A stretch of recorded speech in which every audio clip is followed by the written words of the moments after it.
Bismillahirrahmanirrahim. Di ayat yang ke-6 Allah Ta'ala berfirman, A'udzubillahi minasyaitonirrajim, Ihdinas siratal mustaqim. Berikan kepada kami as-sirat, jalan al-mustaqim yang lurus. Barakallahu fikum. Lah, kita ingat di mukadimah dahulu, salah satu nama lain daripada surah Al-Fatihah itu adalah surah As-Salat. Ya. Berdasarkan hadis yang diriwayatkan oleh Imam Bukhari rahimahullah, yang diriwayatkan oleh Rasulullah sallallahu alaihi wasallam dari Allah Azza wa Jalla, di mana Allah berfirman atau yang sering disebut dengan hadis qudsi, Qassamtus salata baini wa baina 'abdi nisfain. Aku membagi salat antara diriku dengan hambaku menjadi dua bagian. Apa yang dimaksud salat di sini? Al-Fatihah. Ya. Aku membagi Al-Fatihah itu antara diriku dengan hambaku menjadi dua bagian. Maka bagian yang pertama itu untuk Allah Ta'ala, bagian yang kedua untuk hambanya. Bagian untuk Allah itu dari mana? Alhamdulillahirabbil alamin, Ar-Rahmanir-Rahim, Maliki yaumiddin, Iyyaka na'budu wa iyyaka nasta'in. Sampai di sini. Oleh karena itu sebagian ulama ada yang berpendapat membaca Al-Fatihah di ayat Alhamdulillahirabbil alamin, afdalnya jangan disambung. Alhamdulillahirabbil alamin Ar-Rahmanir-Rahim, afdalnya jangan disambung. Karena dalam sebuah hadis, ketika kita mengucapkan Alhamdulillahirabbil alamin, maka Allah menjawab, Hamidani abdi, hambaku memujiku. Wa idza qala Ar-Rahmanir Rahim, apabila hambaku mengatakan Ar-Rahmanir Rahim, maka Allah menjawab, Athna alayya abdi, hambaku menyanjungku. Wa idza qala Maliki yaumiddin, kalau hambaku mengatakan Maliki yaumiddin, maka Allah menjawab, Majjadani abdi, hambaku memuliakan diriku. Baik. Kemudian Iyyaka na'budu wa iyyaka nasta'in, ini masih untuk Allah. Ini adalah ikrar. Ikrar kita, pengakuan kita bahwa ibadah kita itu hanya diberikan kepada Allah satu-satunya, tidak ada yang lain. Inilah tauhid. Wa iyyaka nasta'in, ini tauhid rububiyah. Dalam segala urusanku, aku hanya meminta kepada Allah saja. Ya. Oleh karena itu penjelasan tentang Iyyaka na'budu wa iyyaka nasta'in itu dijelaskan dalam surah yang lain. Salah satunya surah Al-Kahfi, di mana surah Al-Kahfi nanti akan menceritakan tentang salah satu di antara bentuk fitnah. Makanya fadilah surah Kahfi apa? Disebutkan di dalam riwayat Imam An-Nasa'i rahimahullah dengan dua lafaz. Yang pertama, man hafidhal ashral awwala min suratil kahfi usima min fitnatid dajjal. Barang siapa yang menjaga baik-baik 10 awal dari surah Al-Kahfi, Allah jaga dirinya dari fitnah dajjal. Kemudian dalam riwayat Nasa'i juga, man hafidhal ashral awakhir min suratil kahfi, barang siapa yang menjaga 10 akhir dari surah Al-Kahfi, usima min fitnatid dajjal, Allah jaga dari fitnah dajjal. Tayyib. Sementara dalam riwayat Imam At-Tabrani disebutkan, man qara'a suratal kahfi adha'a lahu ma baina nuraina, adha'a Allahu lahu nuran ma bainal jumu'atain. Barang siapa yang baca surah Al-Kahfi, maka Allah akan memberikan cahaya untuknya antara dua Jumat. Berarti berapa? Satu pekan. Dan fadilah itu punya korelasi dengan isi, dengan makna. Kenapa dikaitkan dengan fitnah dajjal? salah satu fitnah Dajjal itu adalah mengelabui manusia untuk melihat kenyataan batil menjadi hak dan hak menjadi batil. Barakallahu fikum. Maka di surah Al-Kahfi nanti Allah akan bercerita dengan 4 pokok besar. Cerita tentang Ashabul Kahfi, kemudian cerita tentang 2 pemilik kebun, kemudian cerita tentang Nabi Musa dengan Khidir, dan yang keempat cerita tentang Dzulqarnain. Baik. Maka dari bagian cerita ini salah satu esensi pokoknya adalah bagaimana Allah memberikan panduan kepada kita agar kita tidak terjatuh pada fitnah. Salah satu fitnah itu adalah fitnah manusia menuhankan materi. Apa maksudnya menuhankan materi? Salah satu di antara bentuk penuhanan materi itu, maka di antara ceritanya adalah cerita 2 pemilik kebun. Pemilik kebun yang satu ini kebunnya hasilnya luar biasa. Kemudian dia menyombongkan diri, Allan tabida hadhihi abada. Karena dia merasa dengan tekniknya dia bisa mengembangkan kebunnya yang selalu panen dengan hasil luar biasa, maka dia katakan Allan tabida hadhihi abada. Kebunku ini tidak akan pernah punah, enggak akan pernah habis kekayaannya.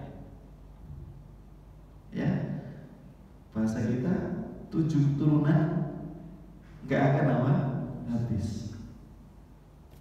Loh, kadang ilit dengan kehidupan kita, orang itu di dalam bekerja kadang merasa punya otoritas karena seorang bos punya otoritas dengan kekuasaan yang dia miliki disebabkan karena dia kepandaiannya di dalam apa?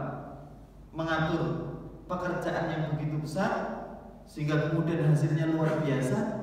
Dia lupa bahwa kamu diberikan sebuah pekerjaan yang bisa menghasilkan materi itu supaya salah satu di antara hikmahnya untuk menunjukkan supaya akalmu itu tidak nganggur. Hikmahnya, akalmu itu bekerja, badanmu itu bekerja, sehingga menyehatkan akal kita, menyehatkan badan kita. Tapi akal itu bukan sebagai penyebab utama kamu mendapatkan keuntungan materi. Tapi semuanya itu karena apa? Allah SWT. Siapa yang menyebabkan kita mendapatkan hasil? Allah. Bukan karena semata-mata karena apa? Kecerdasan yang kita miliki. Kadang orang menuhankan tadi ya, proses dan lupa kepada Allah. Nah, ini fitnah tersendiri. Ya, ini fitnah tersendiri. Jamaah sekalian yang dirahmati oleh Allah, oleh karena itu, apakah kita lupa bahwa kita senantiasa berikrar kepada Allah Ta'ala, Iyyaka na'budu wa iyyaka nasta'in. Di kalimat Iyyaka nasta'in, hanya kepada Engkau ya Allah kami mohon pertolongan. Makna sederhananya demikian. Tapi kalau kita lihat dalam beberapa kitab tafsir menjelaskan, inilah maqam rububiyah, meletakkan bahwa Allah Ta'ala yang memiliki segala-galanya, Allah yang menciptakan segala-galanya, menciptakan perbuatan itu sendiri dan hasilnya itu yang menciptakan siapa? Allah SWT. Tapi barakallahu fikum, maka jangan lupa ketika kita bekerja, ketika kita beraktivitas untuk menyandarkannya kepada siapa? Allah Ta'ala. Ya. Tapi barakallahu fikum, inilah maqam iyyaka nasta'in. Ya. Makanya surah Al-Fatihah disebut dengan Ummul Quran, induknya Al-Quran, karena surah-surah yang lain nanti akan menjelaskan maqam-maqam ini. Nah, ini kita sudah sampai di iyyaka na'budu wa iyyaka nasta'in. Ini sedikit tambahan keterangan. Nah, sekarang kita pada apa? Ihdinas siratal mustaqim. Ada beberapa poin tentang ayat yang ke-6 ini. Poin yang pertama adalah poin doa. Dan poin doa ini Allah telah mengajarkan kepada kita. Doa terbesar yang Allah ajarkan pertama kali kepada hambanya adalah doa meminta hidayah, karena itu kebutuhan pokok kita. Dan diajarkan oleh Allah di surah teragung. Keagungan surah Al-Fatihah ini sudah saya jelaskan. Cukup dengan namanya yang banyak menunjukkan apa? Surah ini menunjukkan surah yang besar. Jamaah sekalian dirahmati Allah, maka permintaan hidayah ya, itu selalu menjadi permohonan teragung kita, dan membuktikan keagungannya diletakkan di surah Al-Fatihah ini yang senantiasa kita ulang-ulang minimal 17 kali dalam apa? Satu hari. Kita minta hidayah sama Allah Ta'ala. Dan hidayah itu oleh para ulama dibagi menjadi dua. Hidayah yang pertama disebut dengan hidayatul bayan. Hidayatul bayan atau sering juga disebut dengan hidayatul irsyad. Apa yang dimaksud dengan hidayatul bayan dan hidayatul irsyad? Sebuah petunjuk yang diawali dengan proses penjelasan. Dan inilah kewajiban para nabi dan orang-orang yang mengikuti jejaknya nabi untuk menjelaskan petunjuk Allah Ta'ala. Saya menjelaskan tentang ilmu, ini namanya hidayatul bayan, hidayatul irsyad. Makanya hidayah itu dicari melalui apa? Hidayatul irsyad tadi. Kita mendengarkan ilmu, kita dekat dengan orang-orang yang punya ilmu. Maka ini hidayatul irsyad. Dan dalam hidayatul irsyad ini Allah memerintahkan manusia yang punya kapasitas untuk menjelaskan tentang hidayah, menyampaikan hidayah ini. Baik. Hidayah yang kedua disebut dengan hidayatul taufiq. Hidayah apa? Taufik. Hidayah taufik ini adalah hak prerogatifnya Allah Ta'ala, milik Allah Ta'ala, di mana hidayah taufik ini adalah petunjuk dari Allah Ta'ala yang Allah berikan kepada siapapun yang Allah kehendaki. Oleh karena itu Rasulullah SAW berdakwah, dan pendukung dakwahnya itu adalah pamannya Abu Thalib. Tapi sayangnya Abu Thalib tidak beriman. Dan Allah Ta'ala berfirman, innaka la tahdi man ahbabta walakin Allah yahdi man yasha. Muhammad sallallahu alaihi wasallam dalam peringatan Allah, kamu tidak bisa memberikan petunjuk terhadap siapapun yang kamu sukai, tetapi Allah lah yang memberikan petunjuk terhadap siapapun yang Allah sukai dan Allah kehendaki. Jamaah sekalian dirahmati Allah, ini yang dimaksud adalah hidayah taufik, hidayah kesadaran. Cuma tetap kita diperintahkan untuk mencari proses gimana agar orang itu bisa dapat hidayah, orang itu jadi sadar. Maka hidayah taufik itu berupa apa? Sebuah cahaya yang Allah berikan di dalam hati seseorang untuk sadar, menerima akan sebuah ilmu dan mengikutinya dan mengamalkannya. Ya. Kadang ada orang punya ilmu, tetapi dia tidak bisa mendapatkan hidayah taufik untuk mengikuti petunjuk dalam ilmu tersebut. Ada satu kitab judulnya Mu'jam Mufahras Ahadits Rasul Sallallahu Alaihi Wasallam, indeks hadis Nabi Sallallahu Alaihi Wasallam. Jadi kalau kita nyari hadis umpamanya tentang fikih apa? Fikih berpakaian, ya. Ada zinati wal libas. Itu kita mencarinya dalam kitab tersebut. Potongan hadisnya atau kata-kata yang kita ingat apa? Itu tinggal kita cari dalam apa kitab tersebut. Itu bisa ketemu, oh hadis ini itu ada dalam riwayat siapa, kemudian di kitabnya fulan, kemudian dia di halaman keberapa itu mencarinya melalui kitab tersebut ya, kitab Mu'jam Mufaharas Ahadits Rasulullah SAW. Tapi yang nulis siapa yang nulis? Yang nulis adalah seorang tokoh, kalau dalam bahasa Arabnya mustasyrik, tokoh orientalis yang dia aslinya adalah Yahudi. Loh, orang Yahudi sepintar itu mengetahui tentang indeks hadis, tapi dia tidak bisa masuk Islam. Kenapa? Hidayah ada di tangan Allah Ta'ala. Di sisi lain, hidayah taufik tadi ya, hidayah taufik itu milik Allah Ta'ala. Di sisi lain kita sebagai seorang muslim ada kadang pertanyaan. Makanya Ibnu Qayyim punya tulisan yang menjabarkan dari tulisannya Syekhul Islam Al-Harawi. Maka beliau jabarkan dengan karya beliau yang masyhur berjudul Madarijus Salikin. Kitab Madarijus Salikin ini menjelaskan surah Al-Fatihah. Poin besar yang ingin beliau jelaskan adalah poin iyyaka na'budu wa iyyaka nasta'in. Cuma secara keseluruhan beliau jelaskan. Maka di kitab Madarijus Salikin ada sebuah pertanyaan begini. Kita ini kan sudah muslim.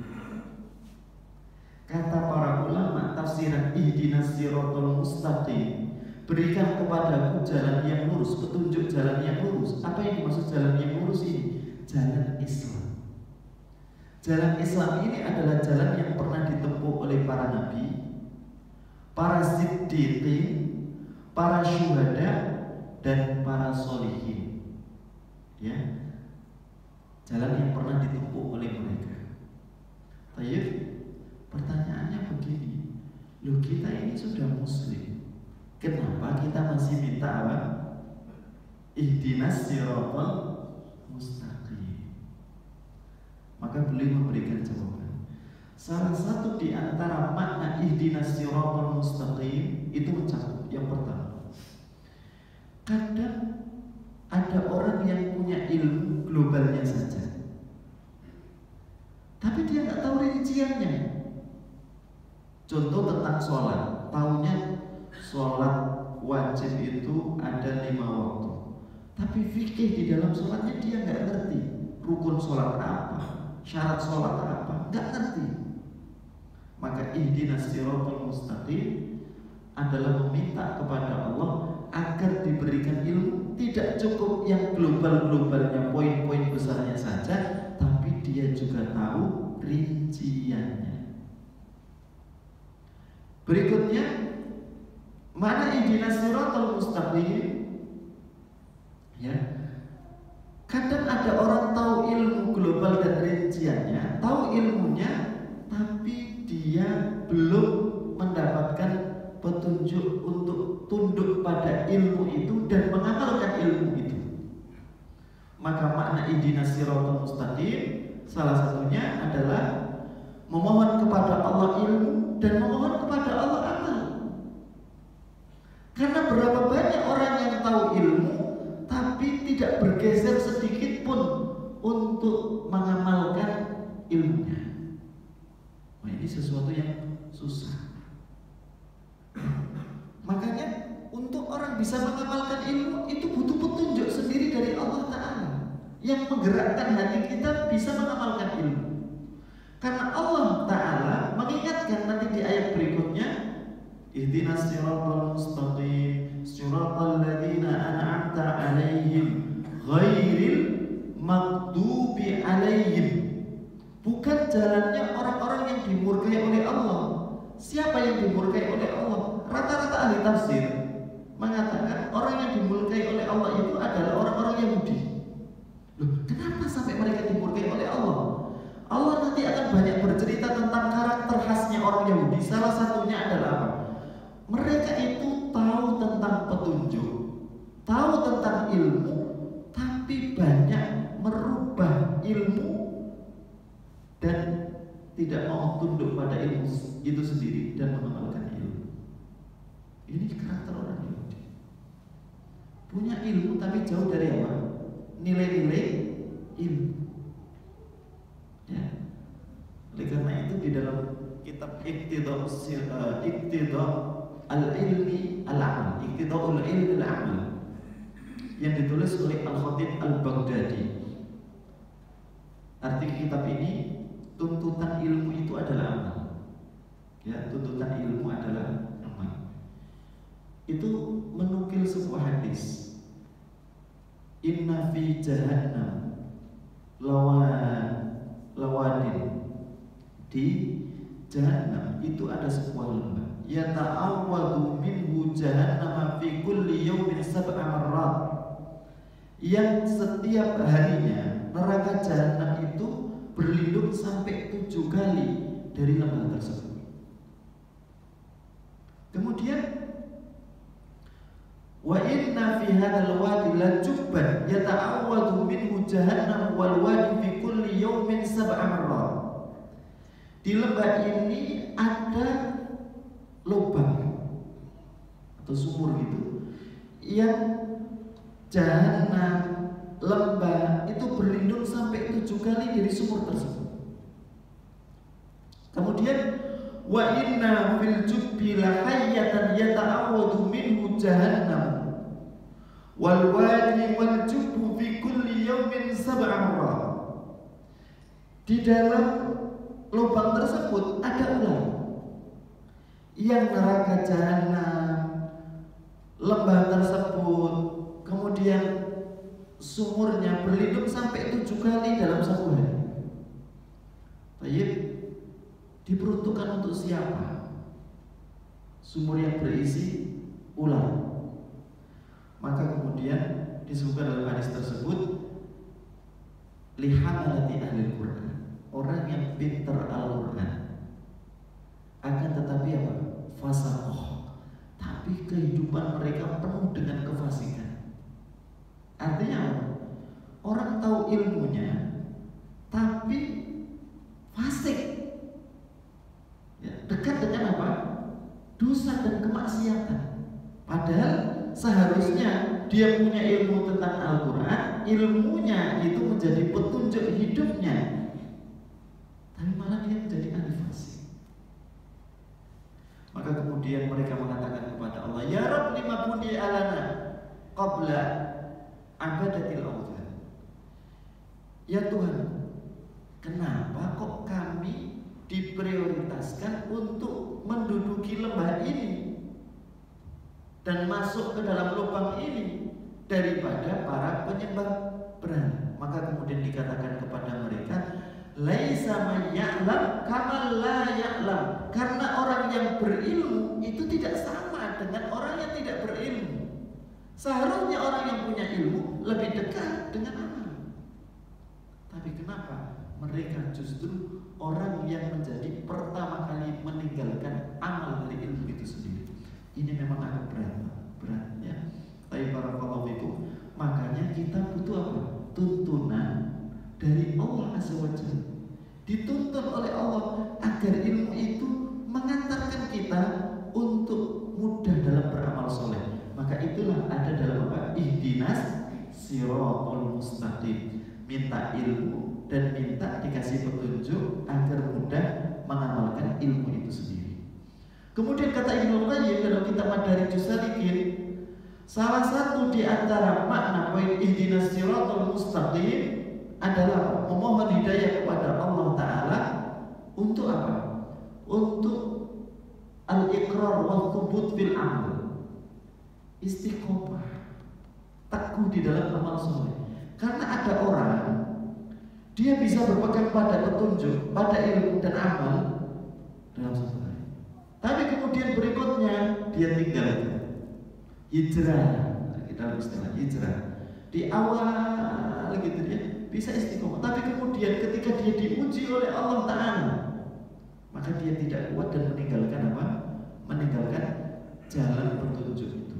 Maka membutuhkan istiqomah. Makanya Nabi SAW sampai apa?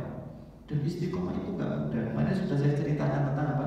Ihdinas siratal mustaqim ini tentang istiqomah. Nabi SAW dilihat sama sahabat, tiba-tiba di rambutnya itu ada uban.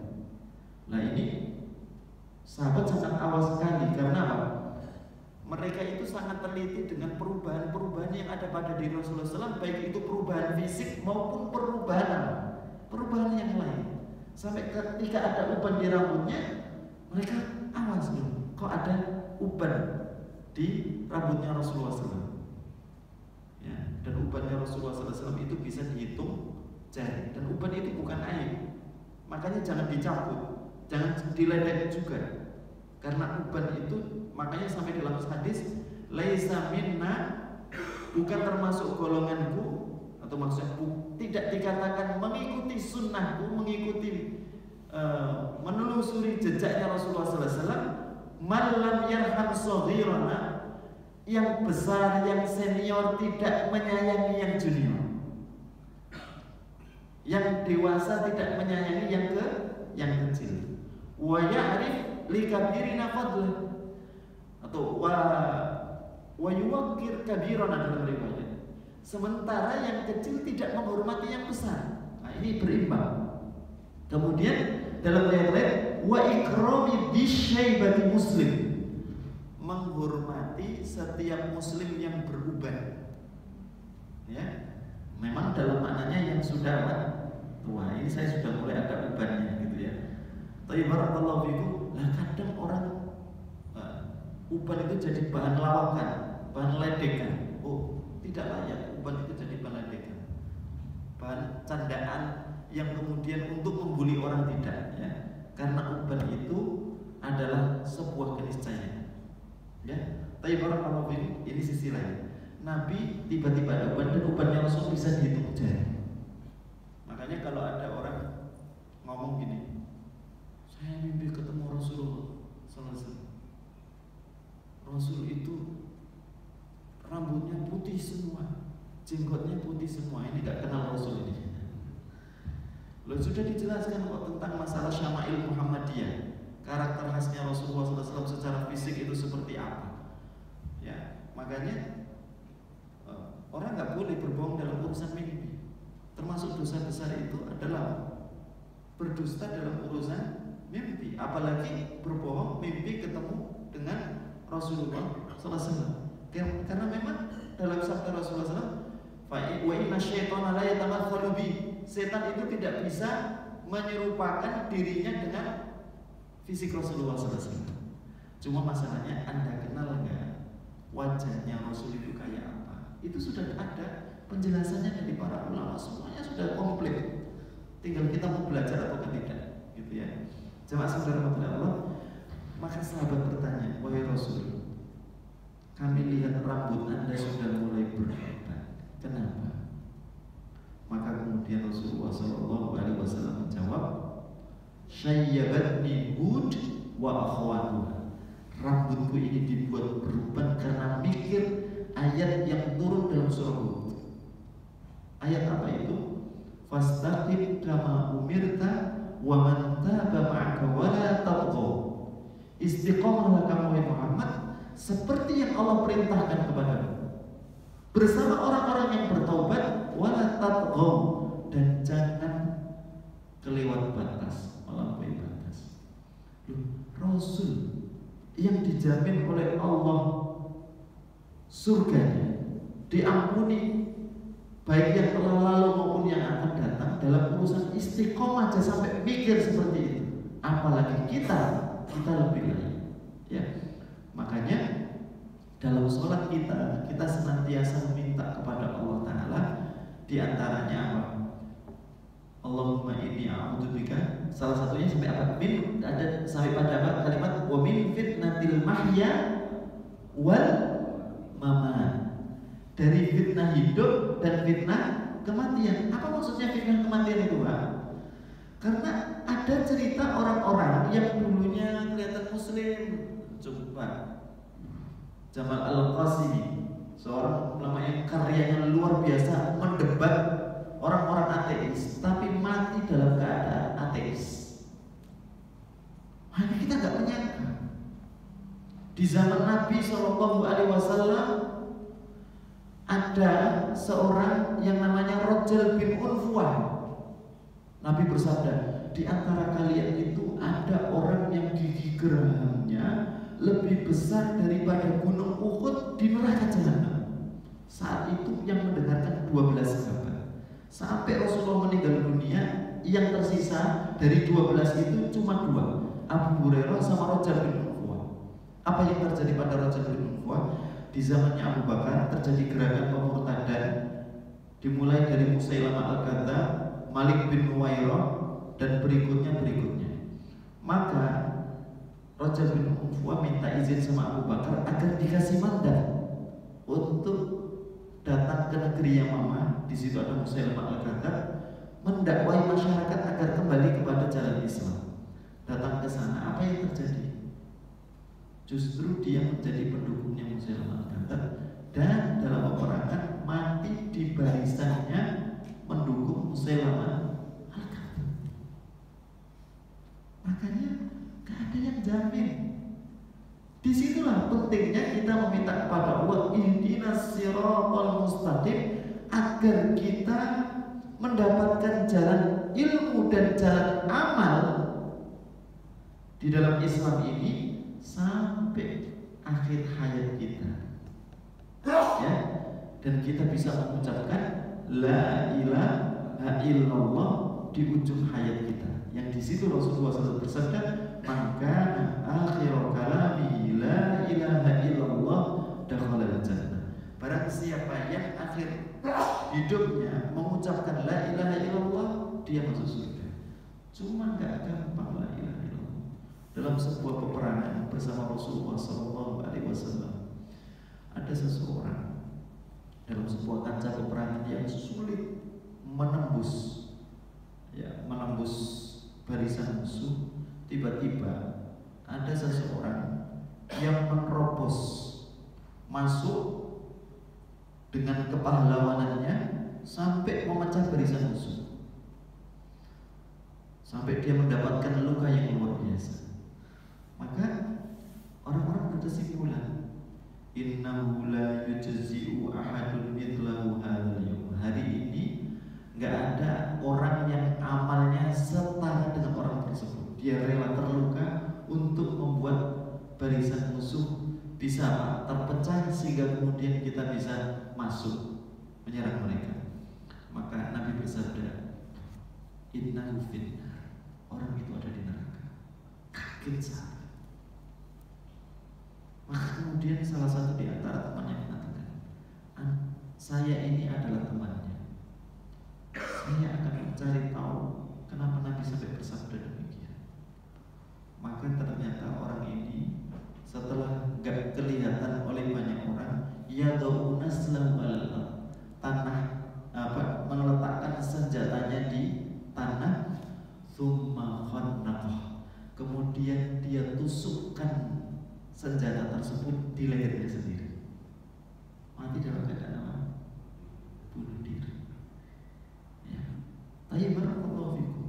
Jamaah sekalian yang dirahmati Allah. Oleh karena itu penting, salah satu ikhtiar kita adalah menjaga keselarasan hati dengan amal. Jangan sampai orang beramal itu yang tampak hanya dohirnya dia beramal, sementara hatinya tidak sesuai dengan apa? Dengan apa yang tampak. Nah, itu penting sekali. Abdul Aziz bin Rawat, Abdul Aziz bin Abi Rawat itu pernah menemukan ketika tiba di sebuah kampung, diminta oleh seseorang untuk mentalqin. Maka ketika orang ini ditalqin mengucapkan la ilaha illallah, orang ini kemudian berteriak dengan teriakan yang isinya nyanyian yang gak jelas, gak nyambung antara satu kata dengan kata yang lainnya. Orang-orang di sekitarnya mengatakan, loh, dia ini orang baik, kami lihat dia ini orang baik, tapi kenapa kok malah suruh mengucapkan la ilaha illallah, ditalqin, dituntun gitu ucapan la ilaha illallah, tapi malah meracau dengan nyanyian yang dengan kata yang lain gak jelas, sampai meninggal dengan keadaan itu. Dicari tahu oleh Abdul Aziz bin Abi Rawat, salah seorang ulama tabi'in. Maka ketemu innahu ya'malu bi'amalin fa idza ghala an a'yunin nas fa idza huwa mudminul khamr. Dia ini kalau bersama banyak orang memang membangun citra amalnya. Tapi ternyata ketika tidak tampak di mata orang, dia ini pecandu berat khamr. Aslinya pecandu khamr, pecandu berat khamr. Makanya kalau orang minum khamr, nyanyi gitu, itu kadang gak nyambung. Karena akalnya apa? Hilang, meracau, kata-katanya meracau kan Pak. Barakallahu fikum. Maka ini menjadi nasihat. Ini dijelaskan di dalam kitab Jami'ul Ulum wal Hikam. Nasihat untuk kita. Pentingnya untuk senantiasa menjaga keselarasan hati dengan apa perbuatan. Oleh karena itu dalam sabda Rasulullah SAW dalam riwayat Ibnu Majah, Rasul bersabda, la'alamanna yawmal qiyamati aqwaman ya'tuna bihasanatin amthal jibali tihaman. Pada hari kiamat aku melihat orang-orang yang datang membawa kebaikan. Kebaikan itu besarnya seperti gunung Tihamah. Ada gunung antara Yaman dengan Madinah, disebut dengan gunung Tihamah. Sering disebut di dalam hadis gunung Tihamah ini. Baik. Akan tetapi yaj'alahu Allahu haba'an manthura. Amal sebesar gunung Tihamah itu tiba-tiba menjadi hancur seperti debu berterbangan. Sahabat Saubah radhiyallahu anhu wa arda kemudian mengatakan kepada Rasul, "Sifhum lana ya Rasulullah." Wahai Rasul, tunjukkan kepada kami sifat-sifat mereka hatta la nakuna mithlahu, agar kami tidak menjadi seperti mereka. Maka kata Rasulullah SAW, ama innahum min bani jildatikum, mereka itu adalah orang-orang yang sama penampilannya seperti kalian, kulitnya sama, maksudnya penampilannya sama seperti kalian. Wa ya'khuduna minal laili kama ta'khudun, kalau kalian sholat malam mereka juga ikut sholat malam. Akan tetapi apa? Walakinnahum qaumun idza khalau bi maharimillahi intahaku, tetapi mereka adalah orang-orang saat menyendiri mereka mendapatkan peluang untuk menajam keharaman-keharaman Allah, mereka terjang. Hadis ini sampai menjadi perdebatan ulama karena menakutkan sekali. Disebabkan apa? Hampir-hampir orang itu kalau melakukan maksiat saat apa? Gak kelihatan orang, gak nampak di CCTV gitu ya. Nah kalau kayak gitu hancur semua kita dong. Maka akhirnya para ulama yang membuat keterangan di dalam hadis ini memberikan penjelasan, dan ini dipegangi oleh mayoritas ulama tentang syarah hadis ini. Hadis ini ditujukan untuk orang-orang yang munafik akbar, munafik besar. Kan ada munafik kecil, munafik besar. Munafik besar itu apa? Orang yang menyembunyikan kekufuran, kelihatannya iman, tetapi hatinya bukan orang mukmin. Ini maksudnya munafik besar. Ya. Ini adalah potret untuk munafik besar. Tetapi kita juga belajar takut dari perbuatan munafik. Jamaah sekalian yang dirahmati oleh Allah Ta'ala, maka ihdinas siratal mustaqim, minta kepada Allah agar kita bisa istiqomah sampai ujung hayat kita. Makanya Nabi mengajarkan doa untuk orang mau meninggal dunia supaya dia tetap istiqomah, banyak sekali. Ya, Allahumma hawwin alaina fi sakaratil maut, itu di antara doa-doa itu. Ya, kemudian di antara doa itu Allahumma inni a'udzubika ayyatakhabbatani asy-syaitanu indal maut. Ya Allah, aku meminta kepada Engkau agar tidak digelincirkan oleh setan saat detik-detik kematianmu. Ya, artinya supaya dalam kematiannya orang tetap di dalam Islam. Makanya kenapa khotib menjadi rukun untuk menasihatkan ayat dalam surah Ali Imran 102. Ya ayyuhalladzina amanu taqullaha haqqa tuqatih wa la tamutunna illa wa antum muslimun. Jadi khutbah Jumat itu rukunnya apa? memuji Allah, bersolawat kepada Rasulullah SAW, 2 kalimat syahadat, asyhadu an la ilaha illallah wa asyhadu anna Muhammadar Rasulullah. Kemudian yang keempat apa? Nasihat ketakwaan. Makanya kadang membaca apa? 3 ayat. Ya ayyuhalladzina amanu taqullaha haqqa tuqatih wa la tamutunna illa wa antum muslimun, atau kadang khatib usikum wa ayya nafsin bi taqwallahi faqad fazal muttaqun. Kemudian doa. Ini rukunnya. Maknanya sebuah ibadah yang terdiri rukun dan syarat, kalau rukun itu tidak ada, batal. Ya, khutbah nggak sholawat, batal sholat. Ya, 2 kali khutbah itu kan bagian daripada apa? Bagian daripada sholat. Sampai dalam sebagian ulama Syafi'i mengatakan sholat Jumat itu 2 rakaat seperti sholat zuhur. Dalam sholat zuhur itu ada 4 rakaat, maka 2 rakaat di waktu Jumat itu diganti dengan khutbah 2 kali. Ya, maka khotib harus paham rukunnya. Makanya orang jangan sekedar khotib, tapi dia harus memahami fikih khutbah itu seperti apa, rukunnya apa, dia harus ngerti itu. Ya, jamaah sekalian yang dirahmati Allah, supaya tidak terhilang rukunnya tadi ya. Rukunnya tadi, nah, meskipun dia nggak pakai nasihat yang panjang, cuma yang penting ada intinya tadi ya Pak ya. Intinya apa? Memuji Allah, sholawat, 2 kalimat syahadat, nasihat ketakwaan, dan doa. Ini baik khutbah di pertama maupun khutbah apa? Kedua. Ya, itu intinya. Lah, di dalam ayat di antara yang biasanya yang dinasihatkan adalah ayat 102 dari surah Al-Imran. Ya ayyuhalladzina amanu taqullaha haqqa tuqatih wa la tamutunna illa wa antum muslimun. Wahai orang-orang yang beriman, bertakwalah kalian kepada Allah dengan sebenar-benar takwa, dan jangan meninggal dunia kecuali dalam keadaan apa? Islam, muslim.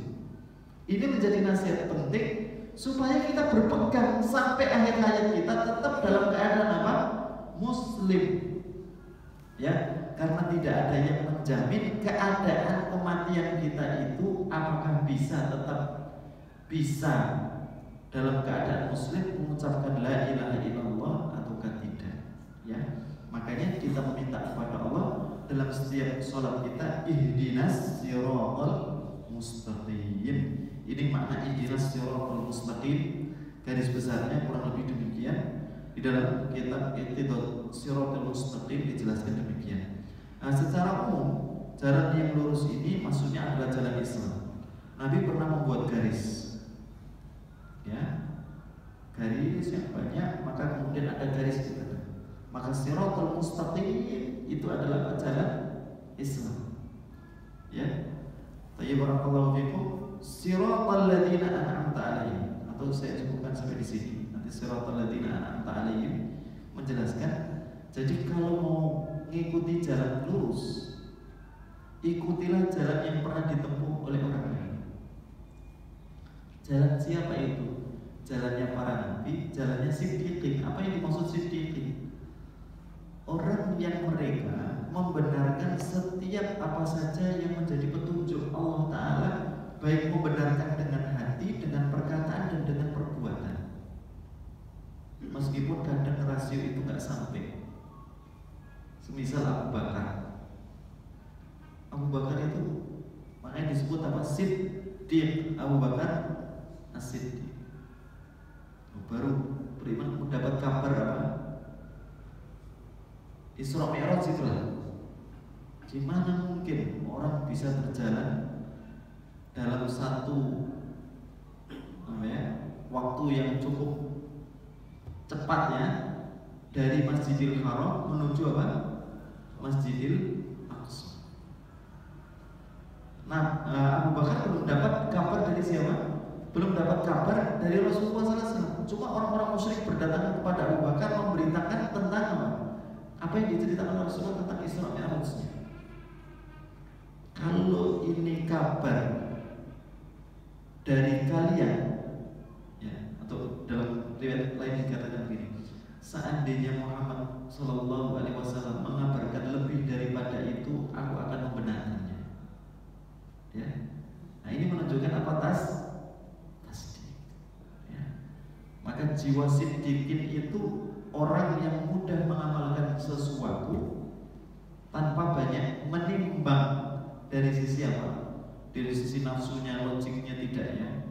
Ketika dia tidak nyampe ke situ, dan itu banyak contoh. Contoh Pak, contoh begini.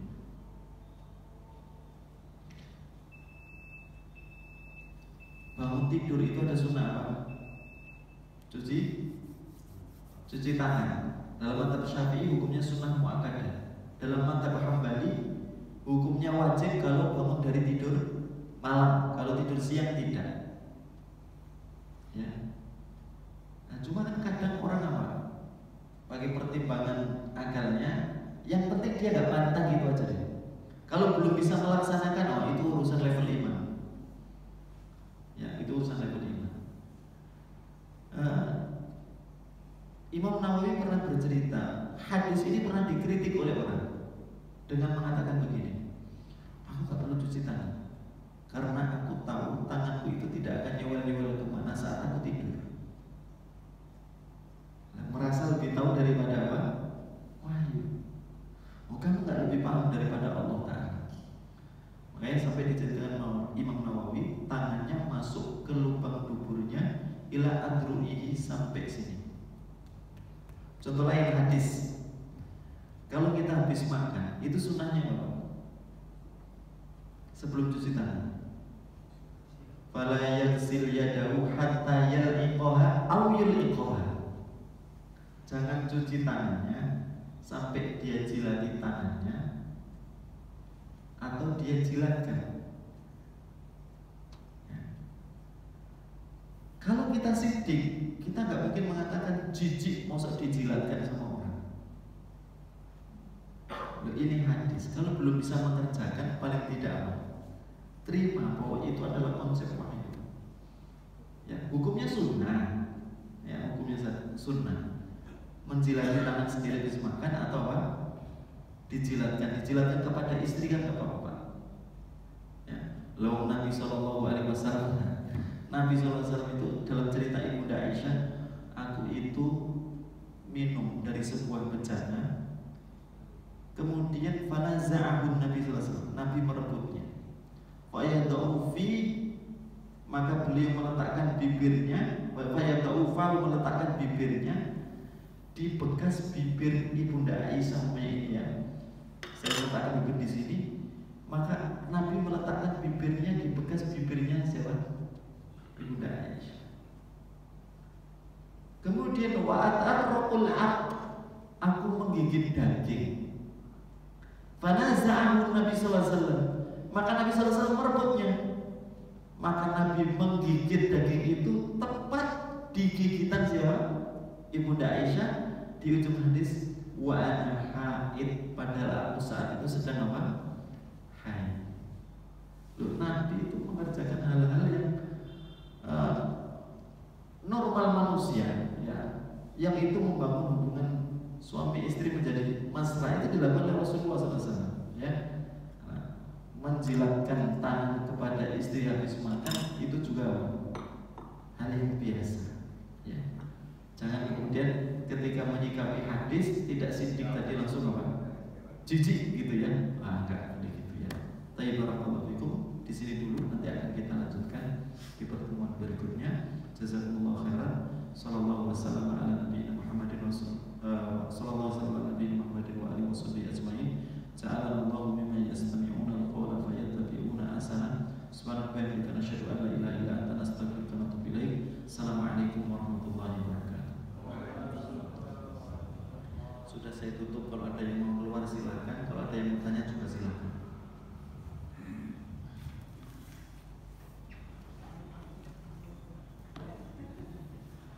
Silakan. Assalamualaikum. Mengenai jalan yang lurus, Ya. contohnya banyak apa aja gitu.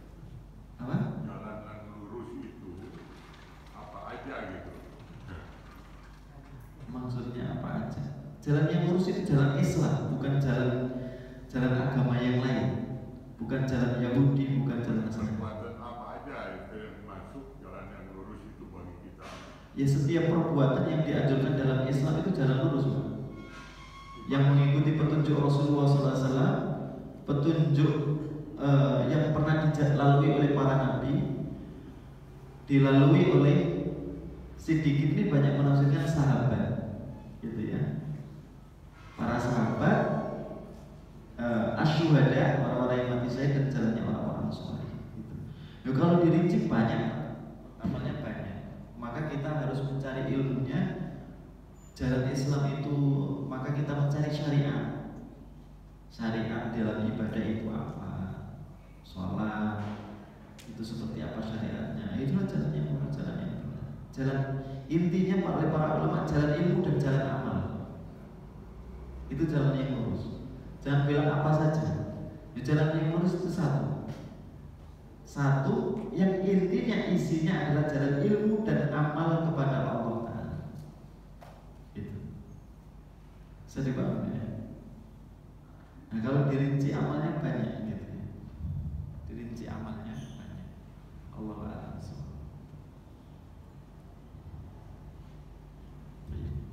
Masih bingung, Pak?